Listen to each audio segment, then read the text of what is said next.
नमस्कार, जय शिवराय मित्रांनो, जून ते ऑक्टोबर 2024 मध्ये अतिवृष्टी पूर परिस्थितीमुळे बाधित झालेल्या व आतापर्यंत मदतीचं वितरण न झालेल्या शेतकऱ्यांसाठी अतिशय दिलासादायक आणि महत्त्वाची अपडेट आहे।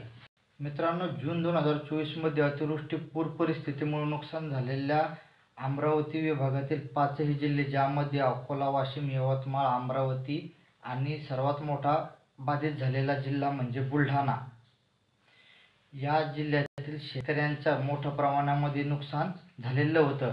पण या शेतकऱ्यांना अद्यापपर्यंत मदतीचं वितरण करण्यात आलेलं नव्हतं। त्याचबरोबर ऑक्टोबर 2024 मध्ये सर्वात मोठं नुकसान झालेला जिल्हा म्हणजे धाराशिव, त्याचबरोबर छत्रपती संभाजीनगर, त्यानंतर धुळे या जिल्ह्यातील शेतकऱ्यांना मदतीचं वितरण करण्यासाठी मागच्या गेल्या महिन्यामध्ये 308 कोटी रुपयाचा निधी मंजूर करण्यात आलेला होता, पण अद्यापपर्यंत त्याचं वाटप करण्यात आलेलं नव्हतं। आणि आता याच पार्श्वभूमीवरती शासनाच्या माध्यमातून या शेतकऱ्यांना मदतीचं वितरण करण्यासाठी त्यांच्या याद्या प्रकाशित करण्यात आलेल्या आहेत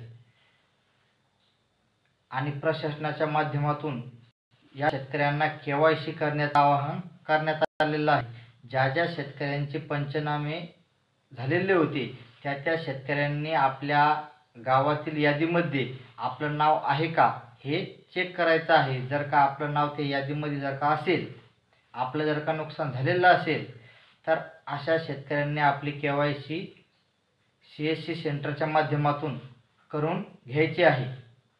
जर का KYC केली नाही तर तुम्हाला हे पैसे जमा होणार नाहीत, म्हणून लवकरात लवकर त्या शेतकऱ्यांनी KYC करायचे आहे। ही होती मित्रांनो एक छोटीशी अपडेट। चला भेटू अशाच नवीन माहितीसह पुढच्या व्हिडिओमध्ये। तोपर्यंत जय हिंद, जय महाराष्ट्र।